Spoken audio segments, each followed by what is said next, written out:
පොහොර සංස්ථාවේ සිටියේදී ලක්ෂ 80ක් මුදல் අවභාවිත කළේ චෝදනා බලශක්தி ඇමතිට අල්ලස් කොමිසமின் நடு என்பதாக அந்த செய்தி இன்று தினம் லங்காதீபத்தினுடைய முக்கியமான செய்தியாக இடம்பெற்றிருப்பதை காணலாம். எனவே அரச உரக்கூட்டு தாபனத்தில் இருக்கின்ற போது 80 லட்சம் ரூபாய் நிதியை முறைகேடாக பயன்படுத்திய குற்றச்சாட்டில் எரிசக்தி அமைச்சருக்கு எதிராக குமார ஜாக்குடி அவர்களுக்கு எதிராக லஞ்ச ஊழல் விசாரணை ஆணைக்குழு வழக்கு தொடர்ந்திருக்கிறது என்பதாக அந்த செய்திக்கு இன்று தினம் வீரகேசரி பத்திரிகை தலைப்பெற்று இன்றைய தினம் லங்காதீப் பத்திரிகை தலைப்பெற்றிருப்பது நாங்கள் காணலாம். அதே போல ஏனைய பத்திரிகைகளிலும் தொடர்பான செய்திகள் முக்கியமாக இடம்பெற்றிருப்பதை நாங்கள் காணக்கூடியதாக இருக்கிறது. இன்றைய தினம் தமிழன் பத்திரிகையில் தொடர்பான செய்தி இவ்வாறு தலைப்பிடப்படுகிறது. விசாரணை வலையில் சிக்கிய அமைச்சர் குமார ஜாக்குடி மீது சட்ட நடவடிக்கை ஏற்பாடு என்பதாக அந்த செய்திக்கு தலைப்பிடப்படுகிறது.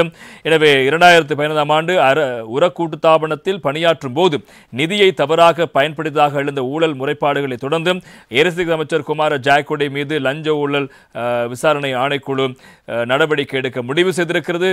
0.8 மில்லியன் அதாவது 8 மில்லியன் முறைகேடு செய்ததாக அமைச்சர் மற்றும் மேலும் இருவர் மீது மேல் நீதிமன்றில் வழக்கு தொடரப்படவிருக்கிறது. சர்ச்சைக்குள்ளான குறிப்பிட்ட டெண்டரை வழங்கிய கேள்வி மனு சபையின் தலைவராக ஜெயக்கொடி பணியாற்றினார். பணம் செலுத்தும் நடைமுறைகள் மற்றும் பத்திர வைப்பு குறித்து முறைப்பாடுகளை அடுத்து இந்த கேள்வி மனு குறித்தான விசாரணைகள் தொடங்கிய நிலையில் இப்போது அவருக்கு எதிராக விசாரணைகள் ஆரம்பிக்கப்பட்டிருப்பதாக இன்றைய தினம் தமிழன் பத்திரிகை தலைப்பெற்றிருப்பதை காணலாம். அடுத்து இன்றைய